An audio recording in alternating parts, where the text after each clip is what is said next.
All right, everybody. We got Charlie on today. Charlie, thank you for taking the time.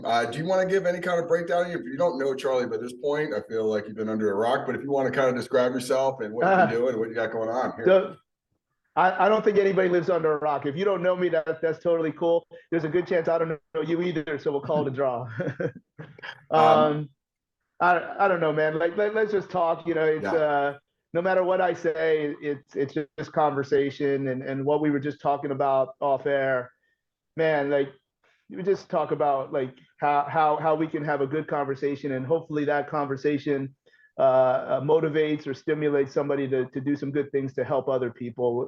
The stuff we were talking about, you could tell in my voice, it was really disappointing that other people don't always seem to share that. mhm, It's not about me. It's about the people that perhaps are listening and they can help other people.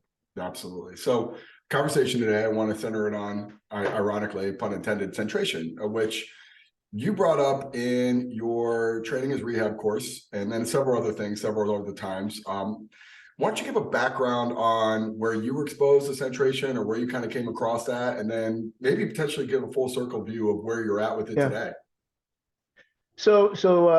In how I think you're referencing this, Tim, the first time that centration as a not the definition but the word was through DNS, dynamic neuromuscular stabilization. So that's where the definition was provided as equal co-contraction of agonists and antagonists around the joint. And as I mean, is that definition unto itself maybe doesn't sound like something absolutely obligatory, but what happens is when you have that equal co-contraction of agonists and antagonists, there is a point in which the joint, and all joints rotate, whether they rotate in different planes or so. We're gonna, like, even if I'm flexing, I'm still rotating about an axis within a plane. And so when we say rotation, and we're not just talking about transverse plane movement, but when any structure rotates on another structure, there is a range of positions, or sometimes that means one position but not another, or a range of positions in which there's the point of the anatomy provides a very, very even level of stabilization, which then allows the joint to rotate more. Now, that actually, when you start to dig in, the first time that at least the true answer is in the first 6 chapters of Shirley Sarman's first book, Movement Impairments and Impairments and Movement Disorder. I forget the name of it, it's so old. The first 6 chapters of that first book are so seminal, and to many people and other methodologies, whether they know it or not, because it's all grounded in physics and biology. And she called it something that is known in the literature of physics, not necessarily human performance, biomechanics, but the more global term that less people can argue with is called path of instantaneous center of rotation, PICR, where the example for that is when the wheel well is put onto the axle of your car, there is a range in which it spins as easily so that when you hit the engine and the car's gravity is forced to spin, there's as little resistance as possible around the wheel of the car so that you get the best gas mileage, meaning your engine has to do as little work as possible to achieve the desired rotation of the wheel, aka speed. So centration and path of instantaneous center of rotation, they mean the same thing. So centration is probably less of a documented word in a physics book. So it may warrant some type of cynicism as to, well, that's not a thing, because it's just a word that represents something. But the definition is really quite the same as path of instantaneous center of rotation, which is a very, very real, very, very tangible law of physics when something is rotating on another thing. And that's what a joint is. Like my humerus is rotating on my scapula. So there's a point where if the resting tensions or how I choose to activate my muscles around, because there's a strategy to how we move, and that strategy may not be right or wrong for different reasons, but there is a resting tension. There's your mobility, and your strategy. There's your stability that can be communicated as desirable or less desirable if it's in one place that has the easiest amount of rotation, so that I don't have to work as hard and I don't have to use my deltoids, for instance, as much, so that I can conserve energy. I can then be able to move in a freer fashion as long as the joint is centrated, AKA it remains within this ideal range where there's equal co-contractions of agonists and antagonists. So that's, DNS would often talk about that because the assertion, and now it's more of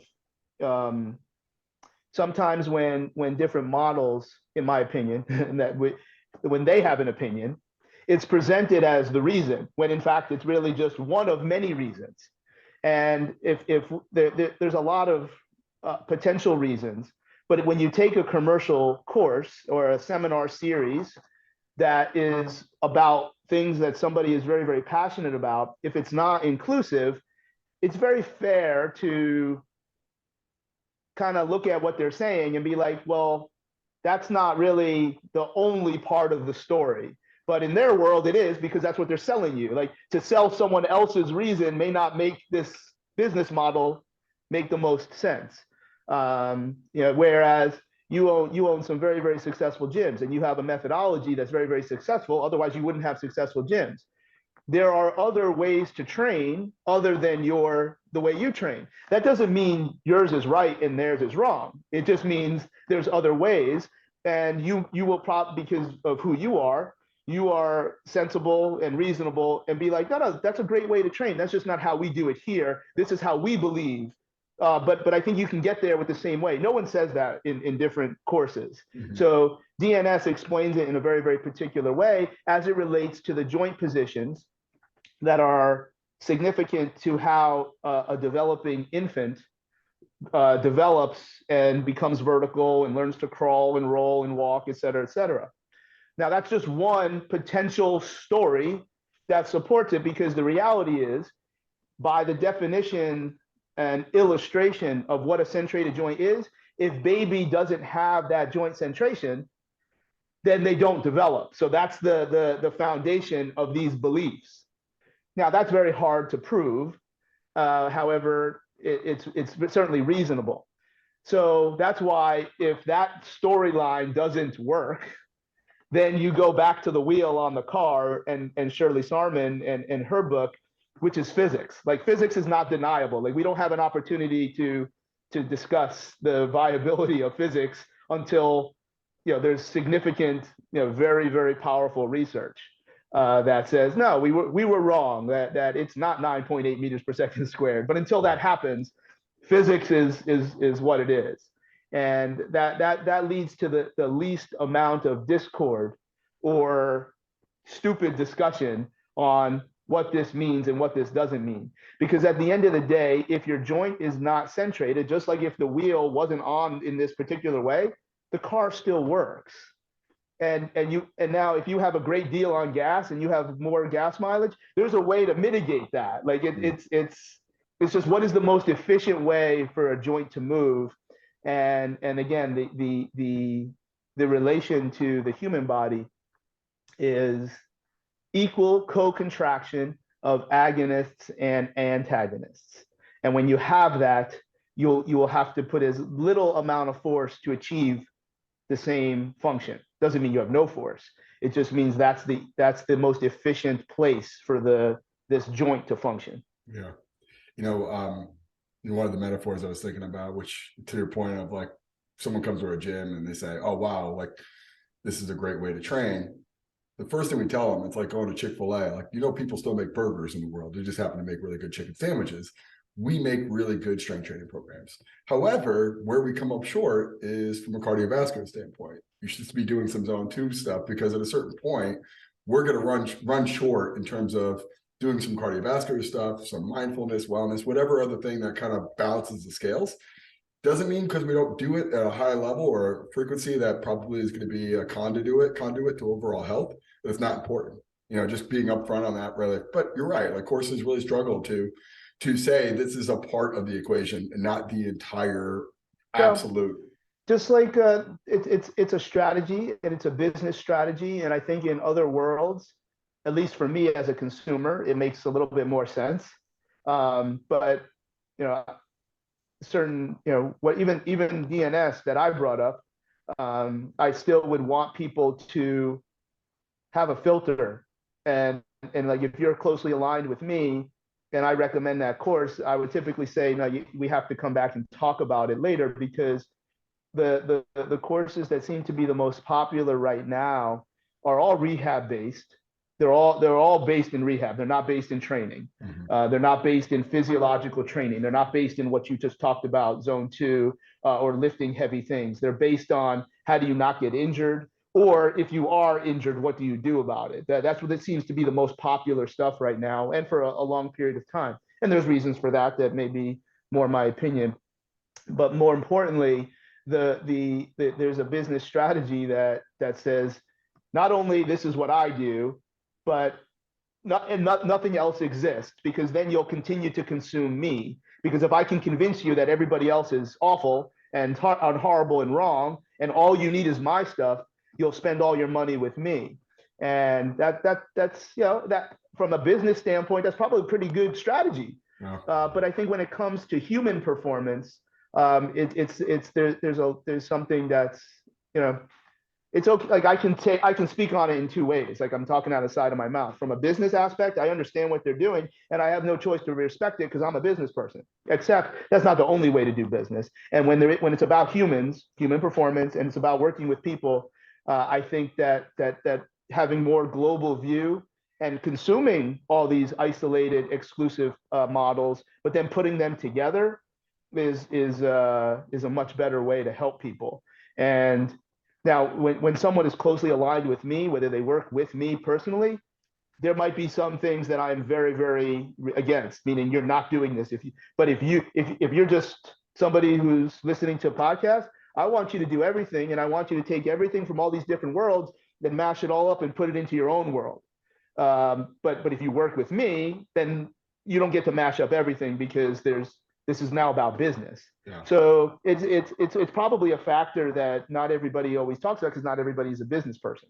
Yeah, I mean, just informed consumers. I think that makes it. Yeah. Well, I think that helps understand, well, why do different models, discuss things in this entirely exclusive fashion, which is, by definition, exclusive means to exclude.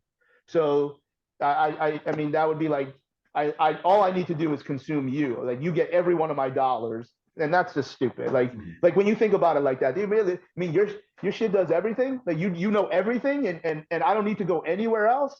That when you think about that, oh man, you're right. Yeah, well, that's okay. I don't have to be right. I'm giving you, why something like centration can be a challenging concept. And from my point of view, my perspective, I didn't know it when I read it from Sarman years before I took the first DNS course. But I think the word centration, it's a word. It's in the English language. It doesn't belong to DNS. But I think that's where a lot of people have heard that word. Like, there's other models that use the word neutralization. And it's probably identical, like the definition. But so you can't argue with PICR. That's not, like, you don't get to argue physics. Like, no, like, centration is path of instantaneous center rotation. So don't if you have a problem with centration, that's okay, because it comes from this neurodevelopment process that is very hard to prove. You don't get to talk about path of instantaneous rotation. That's physics, and you're not allowed to argue about physics. Like, now you've lost all credibility if you argue about physics. Yeah. If you didn't know what the definition of centration was, or you assumed it meant something different, then admit it and be like, oh, wow, okay, yeah, I actually am on board with that. I'm not going to use that word, but I understand what you're saying and I respect your position. Said no one ever. Yeah, So yeah, it's yeah. that I think that's what makes it an interesting term. So one of the things that was really, I thought you did an amazing job off of your training as rehab as training, talking in terms of where this is a practical aspect, and from the transitional patterns from a prone, supine, side lying, even quadruped, but then talking about it from, hey, wait, maybe you want to take a joint away and creating some sort of reaction or counteraction to taking that joint away. So like if you have a problem with wrist, or there's pain there, taking it away.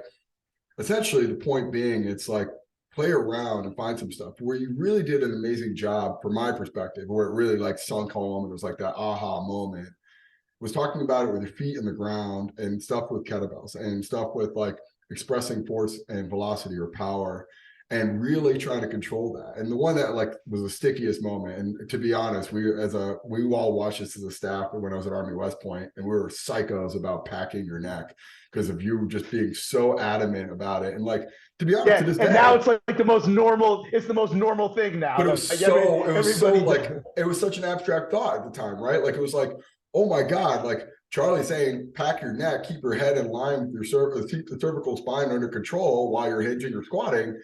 And at the time, it was like a very like controversial thing. Like look up, always have this like eye up position, and then showing all these other examples of like where that actually really doesn't hold up or hold weight. Like, you know, person diving off the diving board, like if they looked up, they wouldn't have as much propulsion off the board or all these other things. But I want to talk about that with you right now, because you have a really strong background in strength conditioning and powerlifting and kettlebell work, where I think you probably learned firsthand of like, if I don't have a better strategy to control certain joints or centrate those joints or control rotation at those joints, I'm going to lose power or force. Like, was that moment where it really sat in for you, or was there another kind of like transitional moment for you personally? Oh, look, I think the message is not linear, because like people that contended it back, almost 10 years ago, if not longer, well, look at him, he does it. Like, no, like nobody said your neck is going to fall off. And there's actually a very reasonable explanation as to why people do it, particularly when they're weak. You're creating stabilization through other means other than centration. But that being said, the first time that I actually coined that term was, I have no memory of her name, and I wouldn't tell you if I did, for privacy purposes. But this was a young lady who was a Division I softball player. I don't remember what her injury was, but we were working on kettlebell deadlift, and she wasn't getting it, and she wouldn't hinge back, and she would always look up, and I think she had pain, but then randomly it wouldn't, like when we went back and put the kettlebell down and just put the stick on her back and did the 3-point dowel deadlift, she had no pain. So I'm like, keep your neck there. I'm going to take the stick away. Just stay right there. And then I said, hold your neck there. Like, do whatever you have to do to hold it there. Like, pull away. Think of like you're deadlifting with your eyes. And she's like, my back doesn't hurt. I said, what does that feel like in your neck? And I put my hand on her neck, because 10, 12 years ago, that was an okay thing to do, even though this was somewhat of an adult. I don't remember how old she was. And she's like, it feels like there's pressure in my neck. I said, that's the pressure I want in your back. Keep your neck there. And she's like, so the word was actually pressured. Like you feel pressure in the back of your neck, because that's what you feel. Like you feel like something's behind you. And I kept my hand on her neck. And I said, put pressure on my neck. I'm sorry, put pressure on my hand. Put pressure on my hand. And I said, now pack, pack it in, pack your neck in, pack it in. And it became pack neck. And I think when you look at the bulk of really strong and fast people, they do that. And then by that point, it was right around the time that I got exposed to DNS. And even there, like the goal is to not have to do that, like to not have to override that position. You can just do it naturally, and that's what baby does. I'm like, man, like, so then then you start to appreciate that what you do in your neck is also what you do in your spine, which is why people do it, to create this compression through the spine by arching. So that's where it came from. And as a power lifter, which I was a power lifter long before I was any kind of a professional, I am comfortable saying that I didn't suck. There was a point that 800 pounds used to be a lot, and to do that at that point, lifetime clean, that was I didn't suck. So, but I also never made the next commitment to go up against guys that I have so much respect for. They built their life around powerlifting, and there was a point that I did have a loose invitation to train at Westside. So I'm not some nobody that just happens to think that they're cool with powerlifting. But you would start as a powerlifter, you know that if any part of your body doesn't feel right, the whole lift is off. And that is another component to centration. When we talk about that joint position, if one joint position is not ideally centrated, you run the risk of being decentrated in other positions. That's the neck to the back piece. And the back is obviously a connection in a lot of ways, but fascia connects everything. So centration, if it's neurological, the fascia has to be involved. Or how is it that something does change mechanically in my upper quarter when my knee buckles in, if I choose to not be centrated in my hip. So that was the link to all those things. And then you start to see that the bulk, not all, but the bulk of the strongest and fastest people on earth, this is what they do. Like, it doesn't mean 100 out of 100, but like a very high amount. And of course, there has since been research. Like, this is like, I don't really think about it because this isn't a topic that actually comes up a lot. People have researched this, like, and I was right. Like, it's like, it's not about me. It doesn't matter, because if you look at Purposeful Primitive, which is a book written by a gentleman named Marty Gallagher, one of the powerlifters that there's an expose on is a guy named Hugh Collins, who probably lifted in like the 70s. And he has like a perfect, looking vertical tibia squat, a free squat, like a competition. And he's got he's clearly holding his neck in that. It's not like I made this up. Yeah. It's just something that around the time that it became verbal, social media was like, or the internet was like this explosive thing where now, like, there's really nothing new to talk about. So it's that was something interesting. And there has been research. There's a colleague, I forget his name, maybe he'll watch this, like, he's in Chicago. He sends me all the research that like actually shows, but even Stuart McGill messaged me when he did one of his later editions of his book, and he said that if you have a shorter neck, pack neck is better. If you have a longer neck, you have to pulse into a pack neck. I'm like, that's the same thing. Like, the goal, like, makes sense that if you're longer, that you need this little pulse to gain this, but it's still the same position that you end in. So if anybody has issues with pack neck, you can ask Stuart McGill and a lot of other.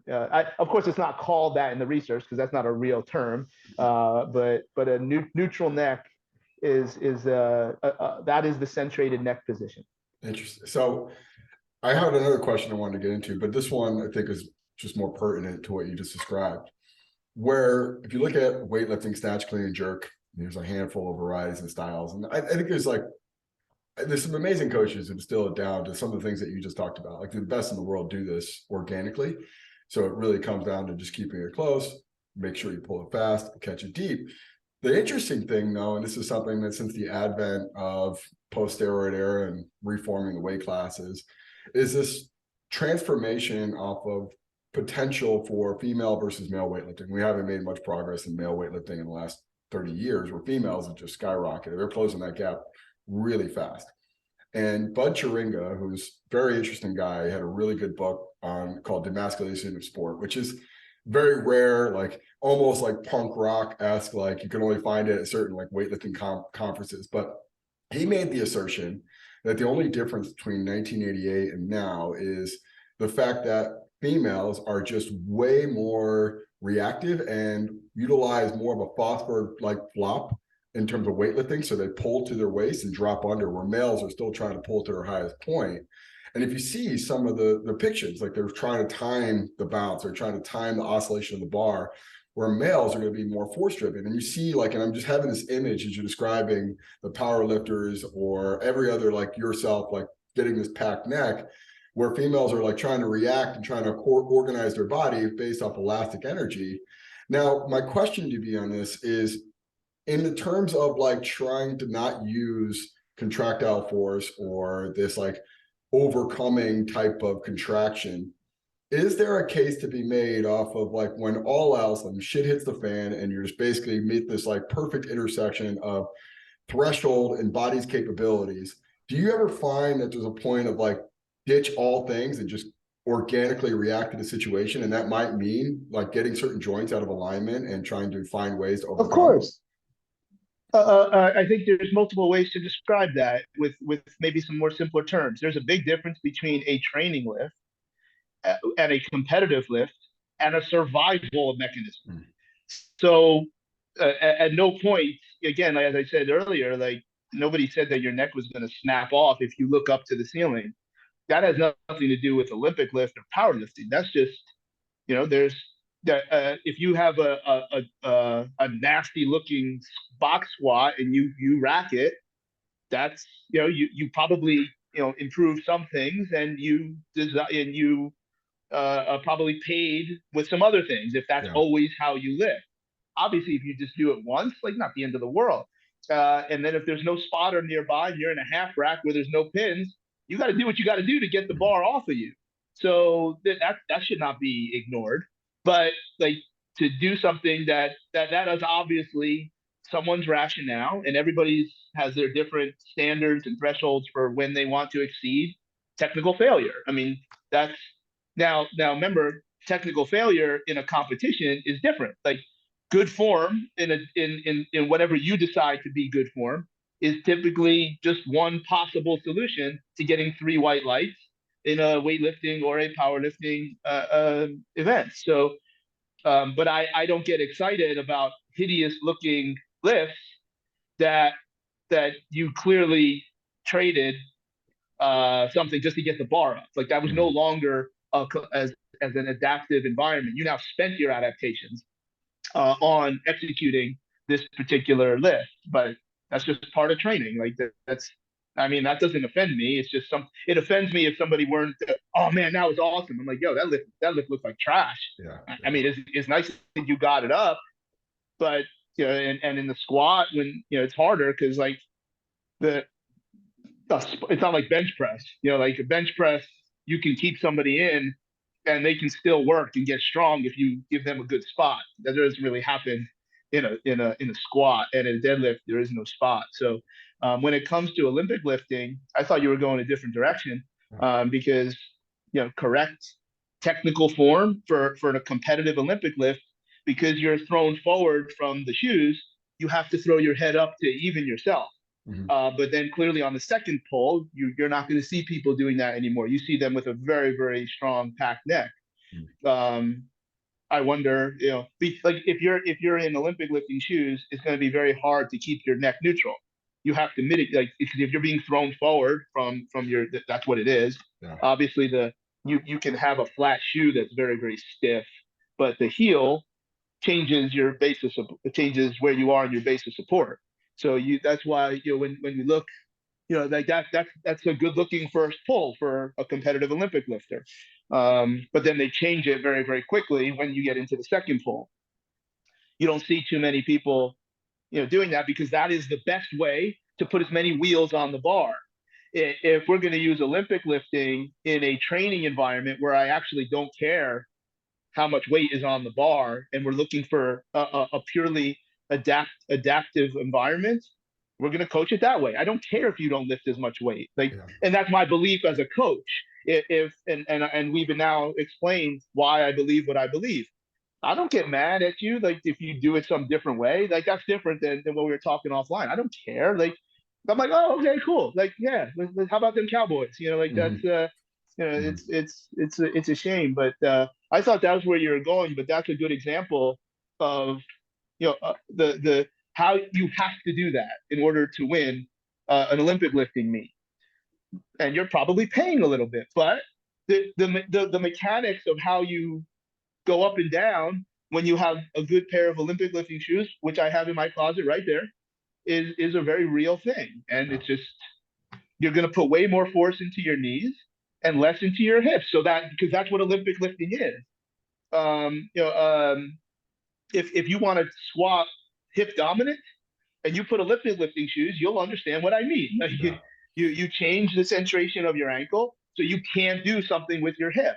That's that's fine. Like that is because you will never just be able to carriage the bar in this very competitive fashion, and there's nothing wrong with that. Again, if somebody says I'm full of shit, then yeah, again, that's a, whatever. Like it's okay. Like we're just talking. No, so that's the next point I wanted to talk about because the elephant in the room off of Bud's assertion was it's all predicated off the Chinese national weightlifting team, which to be honest is attrition based. It 100% is those who survive will be champions. We don't have that luxury in the Yeah, that commercial fitness space, right? Like, or worth $1 million athletes. Like, we can't get them from 8 years old and then just who could ever survive that much punishment would be a world champion. We don't have that luxury, either in a commercial business model or working in the team setting, yeah. because we usually get them to a point where don't fuck it up. Now, on that note, though, is all the way from start to finish, what are the filters that you can apply so I can get to the redundancy of training to actually create some sort of adaptation? And then you start to figure out strategies really quickly that mitigate risk or increase performance. And that's where it really clicked for me with you was this idea of if I was going to ask this person to do thousands of deadlifts or RDLs or whatever other thing in that hip hinge position, and I can get a little bit more force, a little bit safer position, is not compromising on other segments like their spine, why wouldn't I take that approach? So that was I started looking at it. It's a math equation. If I only have a certain amount of, Yeah. and guys like even Buddy Moore has talked about like, and I think it was kind of an adaptation from Malcolm Gladwell's like outliers and 10,000 hour rule, but like we only have a certain amount of lifts, a finite amount of things that we can do at a certain amount of load without breaking down or reaching a threshold and finding a strategy that's just flat out shitty. That's going to cause a lot of risk reward that we don't want.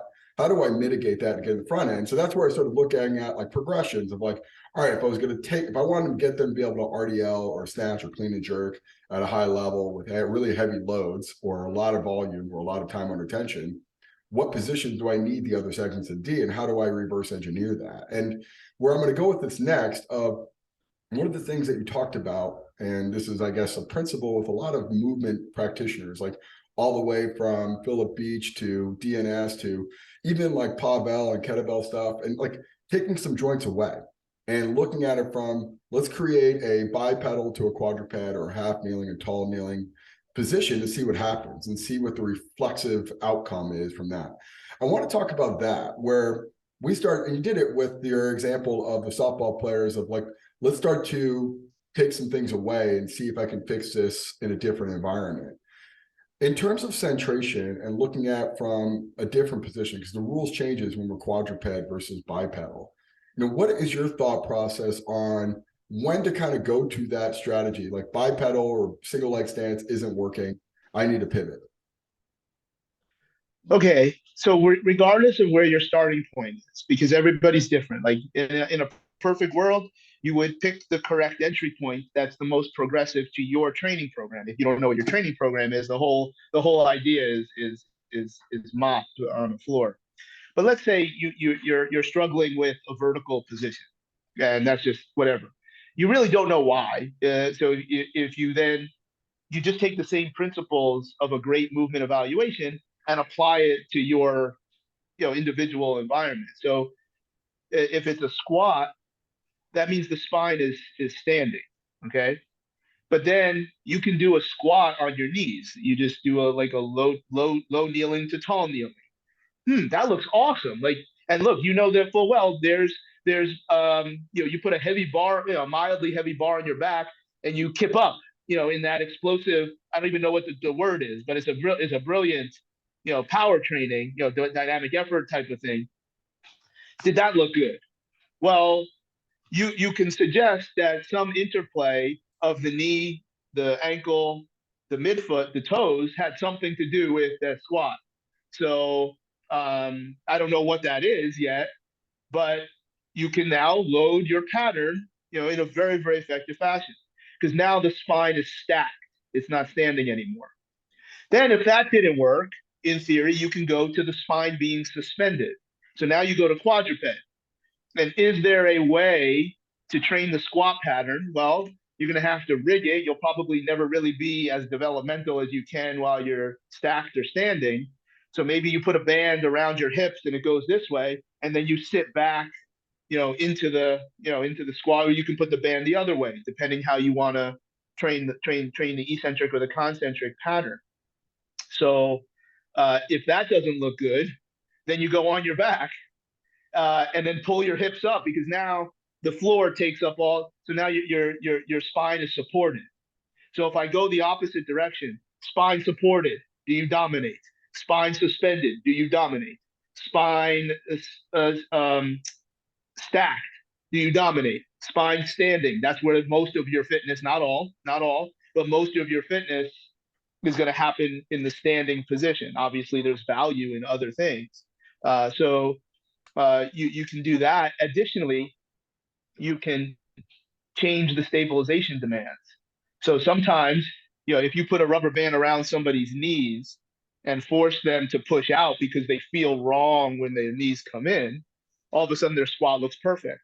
So you didn't have to regress to a stacked position. You just changed the stabilization demands. So eliminating joints, changing stabilization demands are options. And there's a model called the 4x4 matrix that I think we talked about many years ago. And whether Gray Cook made it up or Greg Rose, I'm not sure. I think it's Greg Rose, because that's how his brain thinks. Everything is very compartmentalized and categorical. And when you bring up people like Gladwell and others, like the most intelligent people on earth, they make categories of things. They make things as simple as possible, but no simpler. That's an Einstein quote.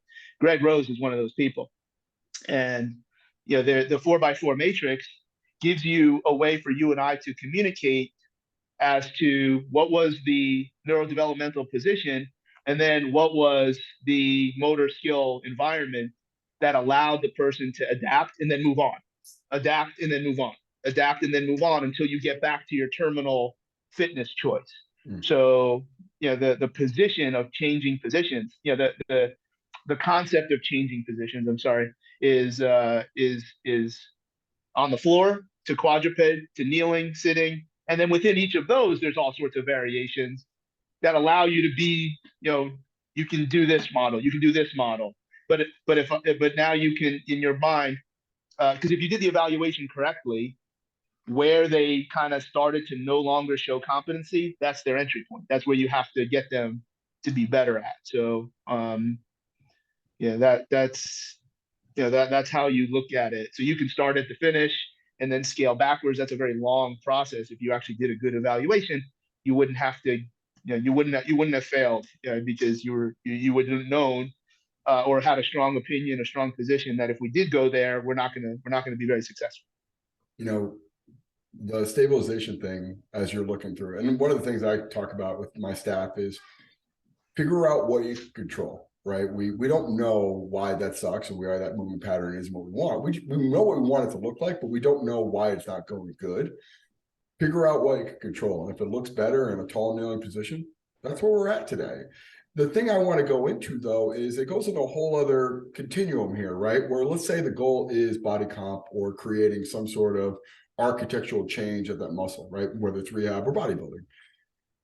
In a very stationary, stable environment, I find a lot of, just for lack of a better term, aberrant motion of like elbows go in a wonky position when we start to do like a chest press on the machine, right? You start seeing like some wavy arms. And I can't help but think about of like corkscrewing into the ground when you're doing a push-up or you're doing a swing. And like, if I could just teach that person how to neutralize or center that joint and create some sort of adaptation in that tissue, that we're going to be a lot better from.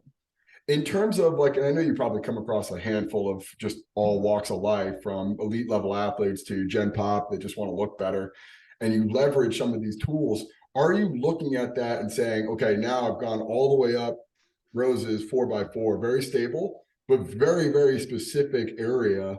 And what are some of the things that you're thinking about of like, I don't have anywhere else to go from stability standpoint. Now I need to kind of reverse engineer. Is it load? Is it the variables associating to kind of get them more what you want? How are you adjusting people who Yeah. aren't controlling that? Well, if somebody can do something body weight, then the next step is to make it harder in some way. If that's part of the goals of the training program. So I think it's also important to remember that unless someone's an athlete, the exercises don't matter, and there's certainly a good reason to discuss, even if they are an athlete. Yeah, like at some point the exercises don't matter. But I mean that's more philosophy, and you know, yeah. So does this activity translate to this goal? So if I just want to look good, I don't. There's no exercise that's obligatory. You may have an opinion as a coach that we find success when people do this. Okay, well then you got to run the model.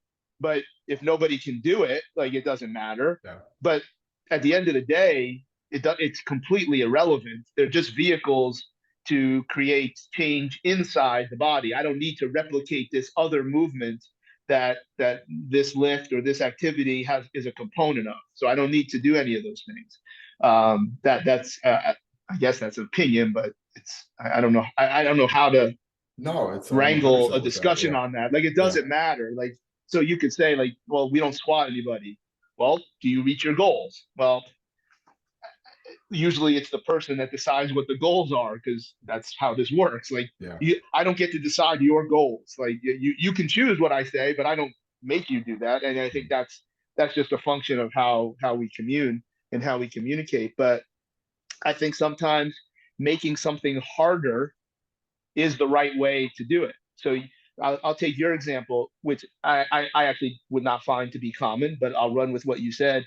That if somebody has wonky shoulder position while they're doing a chest press, usually when the spine is supported and there's only one joint, usually they can, but maybe they were too short or too tall for whatever the reason. It's not common in my mind, but so maybe they're just so freaking weak that they can't. Now you would have already had the opinion of can their joint get into the right position to absorb and adapt to stress? I'm assuming the answer is yes. Mm-hmm. So it's a stabilization issue. So I'm assuming that person is so freaking weak that you might have to put them on their knees to do a modified push-up. And as long as they understand to keep their spine tall and not let their belt drag on the ground, they're going to keep their arms in that centrated position. Or maybe you just needed to coach them up and be like you're going to punch somebody. Well, if they don't know what it means to punch somebody, they're not going to be able to stay in that position because they have no reference as an analogy. So whether it's the environment that coaches them to do the right thing, or your words or your tactile, like I put my hand on that girl's neck, um, but you have to have you should have already have done something to feel that okay, they can do this. And again, that's changing positions, eliminating joints, changing stabilization demands, and in a rehab setting, active versus passive. So if I can move you, but you can't do it, then you can coach them up. Now, sometimes people can't do something because they're so stiff or their joints are like literally fibrotic. Like you cannot do this. And maybe sometimes it means you cannot do this right now. Whether you have to run mobility drills, which will allow you to have the hardware to do the exercise that you think is important. I think the big piece here, Tim, is very simple. Other people get worked up because they don't find that they need those exercises, so they just do different ones. People get worked up because their definition of good form is not the same as somebody else's. Do your thing, man. Like yes, there are people that I'm really, really good friends with that train with form that I don't think is good form. They're not. That doesn't make them a bad person. So that I think if we got away from that, then that might make this conversation a little more moot. Like it doesn't matter. Like do what you do, but you do have to have standards. Yeah. And like you have to have a standard. My standard is how do I want to coach that lift? Then the next standard is can the joints actually do it? Yes, let's train it and be progressive. No, is it because they can never do it? That means it's a mobility drill. Let's give them a mobility stimulus. Is no, but they can do it sometimes. Well, then we got to give them a motor skill acquisition stimulus, which is very different than mobility. And if their joint hurts, that's why they can't do it, because that's part of the standard that has to be pain free. Well, then we have to do pain modulation stimulus, which can mean a million different things. That's again, I find it challenging. Maybe the words, just like centration and path of instantaneous center rotation. Again, I'm using words that are grounded in the literature and physics, not some commercial brand that I'm trying to sell you. Okay, mobility is, can your joint do this under no nervous system control? None, zero, no control. That's what mobility means, because that's what mobility is not a human performance term. Mobility is a term in physics of can something achieve a particular range of movement. Control is motor skill acquisition, but you have to define the skill, and that's a different process. But you cannot achieve motor skill acquisition for a terminal skill if your joints can't do it in the first place. So they have to be something different. It's very clear, like, meaning no matter what, no matter if I change positions, eliminate joints, active versus passive, and you still can't touch your toes, no matter what, and the components don't exist, no matter how we look at it, that's a mobility solution. And that is a different adaptation process than, you can't touch your toes, but when I sit you down and your legs are long, you can get 3 inches past your toes. That's really weird. It's a motor skill acquisition. They can do it. And that's a very important concept, I think, to answer your question of where do you land. You got to know, you got to evaluate. And that's and sometimes you can evaluate backwards. That's why I ran with your situation, because but at some point, if you fail, you got to figure out what's the right answer. Yeah. I'm not big on hunting and pecking if I don't have to. Yeah. You know, it's amazing while you're describing that, sample or the amount of volume you're doing of something changes that paradigm altogether, where, you know, someone like Mike Boyle, his problems are different than a lot of us out there because his sample is so big, right? He's working with thousands of people every single day, where if it's just me or if I'm working with under 10 clients, you know, your sample doesn't really need or necessitate you having to have this very robust, thought out process from start to finish. Could everyone across this full bandwidth and distribution do this successfully? And you got to go from that continuum of stabilization, mobility, and then moving down the rung of like, everyone needs to have this first, and then we kind of move into the next level of overloading it or making it more complex. But there's so many questions that need to be answered about someone's training philosophy. Like, what are you trying to accomplish? Then what exercises or what environments are you going to use to accomplish that? And now, do you have but your definition of the most efficient way?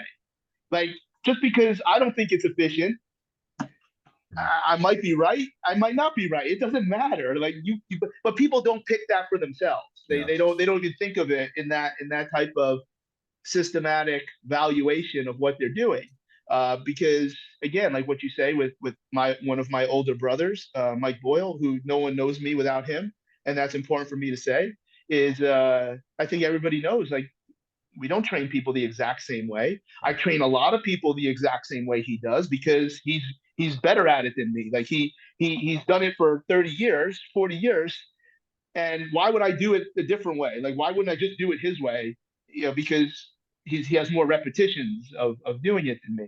But in other people, I've told him point blank, yeah, like, I would have done that differently. And then we talk. And if he doesn't do it my way, it doesn't matter. Like, but you know, obviously with that relationship, there's a lot of things over the years that have my influence in that model. But remember, the people that walk in his door are different than people that walk in your door and my door, and we're all different people. Like, it's okay. Now, if we're not using the laws of biology and physics, then you're sitting at the kiddie table. And the people that are not using the laws of biology and physics, they don't think they are at the kiddie table. They think, and if it's because they work with super high level athletes, or there's a sucker born every minute, meaning they never talk about their pain points, they only talk about their successes. You know, that's where it's hard to filter through these messages. But why are you training for somebody? What is it that you are after?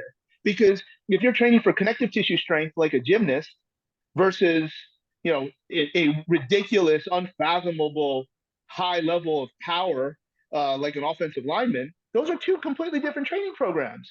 And training for tendon stiffness, which is connective tissue, training for rate of force development, that's different than training only for connective tissue, where you don't have to be very strong in your activity. You just can't break like a gymnast or a fighter of some type. So man, there's so many different ways to train, and none of them are wrong. It's just that I think it's wrong to say, no, that's not how you're supposed to do it. Really, like it's biology and physics. Now you have good, better, and best. Mm-hmm. Yeah, and this is I mean, honestly, I can tell where you're at personally in terms of this is the common question I get, and it's just right. Like the reality is I need to rely on what's absolute and true, and then after that, it's kind of all context and it depends, right? Like where it goes into a bunch of different directions. But we know that this is true. You know, if I drop a tennis ball, it's going to fall to the ground. So we can establish that as a start point. And then from there, we go into like, what is the situation? What's the context? What's the task? What's the goal? Yeah. And build out whatever training program necessitates that. Remember, though, I believe what I believe, and you want me to put on a headband and maybe if there was something else in here instead of water, and I started to run my mouth a little bit, like I still believe what I believe, but that's not the right way to communicate when other people are listening. And I found that I think what you're recognizing as someone that has known me for a very, very long time, if somebody's listening to this for the first time, that's not the voice I want to use. And I made a lot of mistakes when I was coming up, and maybe because of some of the intangibles and my ability to communicate, maybe I got away with it more than I should. But I wish I didn't do it. I probably would have been a little bit better off now. So I'm thankful that you recognize that, I think. Well, I mean, honestly, too, like at a certain point, like you got my attention and I'm better for it. So I really appreciate you, whatever way it came off. And honestly, I think you're kind of being harsh on yourself, to be completely frank. It was a lot of really great nuance and a lot of great things that made me think a lot and appreciate, holy crap, I don't know a whole lot about this. And I'm appreciative of you exposing me to that. So man, I just thank you for the time, man. This is unbelievable. This is exactly, hopefully, what we were looking for. So a lot of questions. Charlie, hey, just conversation, man. Yeah. Any interest in anyone trying to find you, or you kind of want to stay off the beaten path, or where would you want to go from there? No, man. The internet and social media is my store. This is how CharlieWeingroff.com, where we have online consults. You have T equals R plus. So some of the video products, that's what they are now.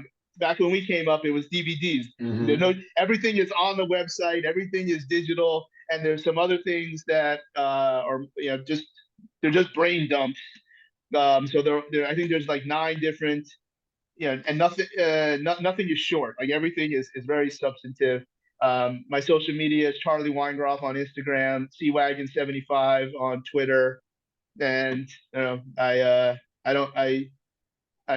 like to think that I have decent things to say, and if not, that's cool too, because I think you also know that a lot of my social media is more me as a person, aka Disney, Transformers, Pokemon, and dinosaurs. So that all that stuff is what brought me to the dance. Many years ago, Tom Plummer said, if somebody looks up on your social media and sees a picture of you and Optimus Prime, you really think they're going to give you $500 an hour? And I'm like, seems to be working out. yeah, right. And challenge accepted, Tom. Here we go. Well, honestly, man, thank you so much. I know you gotta dip here, but I just appreciate the hell out of you taking the time, man. Awesome, man. Let me know when this comes out, and we'll make sure everybody on my social sees it.